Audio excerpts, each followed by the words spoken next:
इधर सौरभ और मुस्कान की कहानी है, लेकिन इस बीच एक और स्टोरी सामने आ गई जिसमें पत्नी ने जो मुंह दिखाई में पैसा मिला था उसी पैसे से पति की सुपारी दे दी।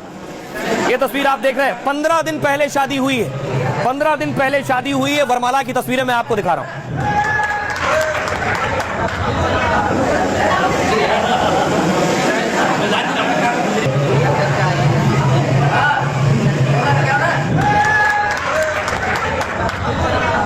और 15 दिन शादी में पत्नी को जो कुछ मुंह दिखाई का पैसा मिला था, पति के नाम की सुपारी दी, पति की हत्या करवा दी सुपारी देकर, और शूटर हायर किए, बाकायदा शूटर ने पति को मार दिया है। लगभग लाख 2 लाख रुपए जो मुंह दिखाई थी वो सुपारी दे दी। अब मैं आपको दिखाऊं शूटर जो भेजे वो शूटर कौन थे, कौन लेकर गया, वो सीसीटीवी तस्वीरें भी सामने आ गई हैं। ये बाइक पर जाते हुए जो आपको नजर आ रहे हैं ये शूटर है। शूटर बाइक से गए पति की हत्या करने के लिए जिसकी सुपारी दी गई थी। दूसरी तरफ आप फोटो भी देख रहे हैं पति पत्नी की। और उसके बाद देखिए पति की जो लाश है, दूसरी तस्वीर में आपको दिखाऊं, पति की लाश खेत में मिली है।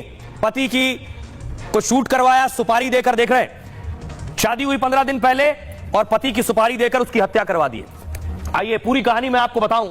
मुस्कान और सौरभ के बाद इस तरह की कहानियां जहां जो घटना हो रही है वो सामने आ रही है। ये शादी की तस्वीर और ये हत्या की। यूपी के औरैया में मेरठ जैसा ये एक और कांड हुआ। शादी के 15वें दिन कारोबारी की हत्या हो गई। शादी से पहले ही मर्डर की प्लानिंग कर ली थी पत्नी ने। शादी और मुंह दिखाई में मिले रुपए से ही सुपारी दे दी। 1 लाख रुपए शूटर को एडवांस दिए थे। शूटर की गिरफ्तारी के बाद मर्डर का खुलासा हुआ। 5 मार्च को कारोबारी दिलीप की शादी प्रगति से हुई। प्रगति दिलीप के बड़े भाई की साली थी, लेकिन प्रगति मनोज नाम के एक शख्स से प्यार करती थी। पति दिलीप का क्रेन सर्विस का काम था और हाइड्रा और क्रेन परिवार के पास पहले से थे। प्रगति ने अपने प्रेमी के साथ मिलकर हत्या की साजिश रची।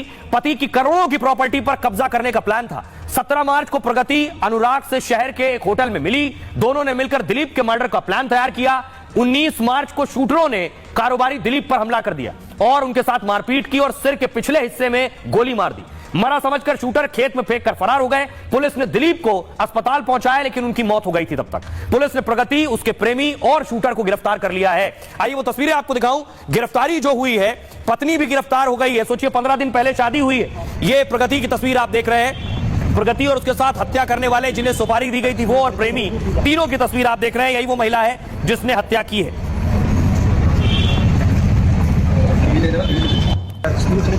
और ये आपको सुनवाता हूं, सुनिए परिवार क्या कुछ कह रहा है और पुलिस क्या कह रही है। ये हमारे भाई की और लड़की की राजीवादी से लव मैरिज शादी हुई थी। फिलहाल पुलिस की कार्रवाई से आप लोग संतुष्ट? बिल्कुल बिल्कुल पूरे दंड की सजा की मांग कर फांसी।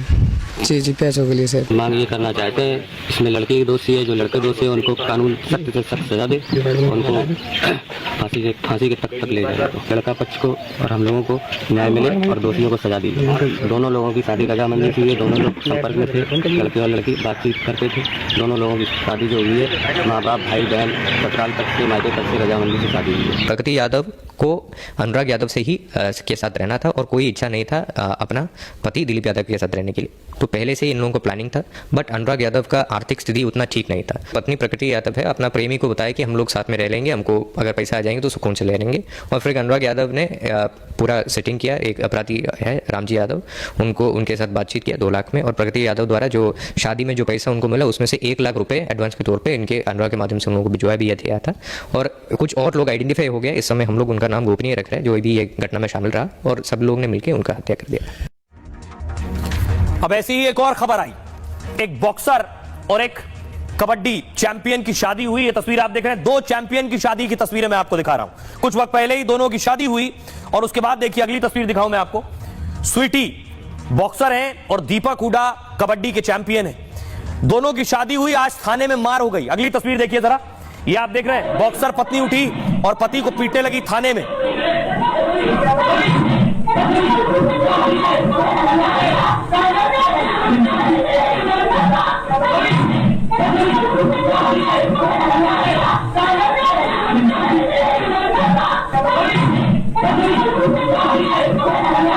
और मैं आपको बताऊं कि यह बवाल क्यों हुआ, यह लड़ाई क्यों हो रही है, क्यों स्वीटी ने अपने पति को पीटा है थाने के अंदर। वर्ल्ड चैंपियन बॉक्सर स्वीटी बुरा का पति से विवाद है और उनके पति दीपक हुडा भारतीय कबड्डी टीम के पूर्व कप्तान रहे।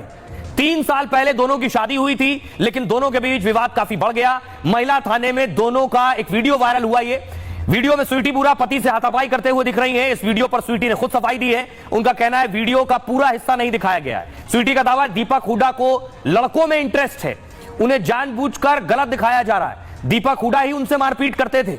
दीपक ने वीडियो दिखाने के लिए बुलाया था। वीडियो में शुरू और आखिरी का हिस्सा गायब है। उस हिस्से में दीपक उन्हें गालियां दे रहे थे। अगर मैं अच्छी नहीं हूं तो मेरे साथ क्यों रहना चाहता है दीपक? मैं सिर्फ तलाक मांग रही हूं, स्वीटी का कहना है। मैं ना प्रॉपर्टी मांग रही हूं ना पैसा मांग रही हूं, मुझे तलाक दे दो और मुझे कुछ और नहीं चाहिए। स्वीटी ने पति दीपक पर पहले भी एफआईआर कराई थी। दहेज के लिए प्रताड़ित करने के मामले में एफआईआर, पति दीपक हुड्डा पर मारपीट का आरोप लगाया था। शादी में 1 करोड़ और फॉर्च्यूनर देने का वादा किया था, बावजूद इसके कम दहेज के लिए प्रताड़ित किया गया। आइए आपको सुनवाता हूं, सुनिए जरा बॉक्सर पत्नी क्या कह रही है। मैं ये चाहती हूँ कि दीपक हुड्डा जो मेरे पति देव है उससे अलग मुझे जल्दी से जल्दी डाइवोर्स दिया जाए। मैं उससे कुछ 1 पैसा भी नहीं मांग रही हूँ, मुझे न्याय मिले। मेरी गलती यही है कि मैंने मेरे खिलाफ हुए जुल्मों के खिलाफ आवाज उठाई और बस मैं उससे मैंने अपने एविडेंस कोर्ट में भी दे दिए है। मेरे को प्रेशराइज कर रहा है कि मैं डाइवोर्स ना लूं और इनके खिलाफ ना बोलूं। मैं चाहती हूँ कि मेरे खिलाफ जो जुर्म हुआ है उसका बदला तो क्योंकि मैं स्ट्रांगली कर्मा बिले और भगवती मामा अपने आप ले लेगी, लेकिन मुझे उस राक्षस से छुटकारा चाहिए। मुझे उससे 1 पैसा नहीं चाहिए क्योंकि मैं भिखारी नहीं हूँ। महामाई ने मुझे हाथ पाँव दिए हैं, मैं खुद कमा के खा सकती हूँ, लेकिन मुझे उस राक्षस से छुटकारा चाहिए। मैं आप लोगों से हाथ जोड़ के ये विनती कर रही हूँ कि मुझे न्याय दिलाने में मेरी मदद करें। अब आइए आपको बताऊं कि आखिर उन पुरुषों को क्या करने की जरूरत है जो खराब हालात से गुजर रहे हैं। घरेलू हिंसा को लेकर कई देशों में एक जैसा कानून है। अमेरिका, ब्रिटेन, कनाडा में एक जैसा कानून है, मतलब पति और पत्नी पर समान रूप से लागू होता है। कानूनी जानकारों के मुताबिक भारत में ऐसा नहीं है। भारत में पति के पास पत्नी के समान अधिकार नहीं है, लेकिन ऐसा भी नहीं है कि उनके पास अधिकार ही नहीं है। भारत में भी पतियों के पास कई अधिकार हैं। कम से कम 6 अधिकार ऐसे हैं जो इस्तेमाल किए जा सकते हैं। हिंसा और उत्पीड़न के खिलाफ केस करने का अधिकार है। खुद से बनाई गई संपत्ति पर पूर्ण रूप से उसका अधिकार है। साथ ही मेंटल हैरेसमेंट पर पुलिस या कोर्ट में संपत्ति का अधिकार है। तलाक के लिए याचिका दायर करने का अधिकार है और हिंदू मैरिज एक्ट के तहत पत्नी से मेंटेनेंस मांगने का भी अधिकार है। एक तरफा तलाक में बच्चे की कस्टडी का भी अधिकार है पति को। अब यह तो हो गई अधिकार की बात, लेकिन हालात अगर ठीक नहीं है तो इसे कैसे ठीक किया जाए, इसके लिए हमारे साथ बात करने के लिए साइकोलॉजिस्ट शिवानी मिश्री जुड़ रही हैं। शिवानी जी, मेरा सवाल ये, आजकल ये जो खबरें आ रही हैं, डरा रही हैं, जो आए दिन हत्याओं से जुड़ी हुई खबर है, पत्नी पति की हत्या कर रही है, जिनके बीच इस तरह के खटास या ऐसे हालात बने हुए हैं, उन कपल्स को क्या करना चाहिए?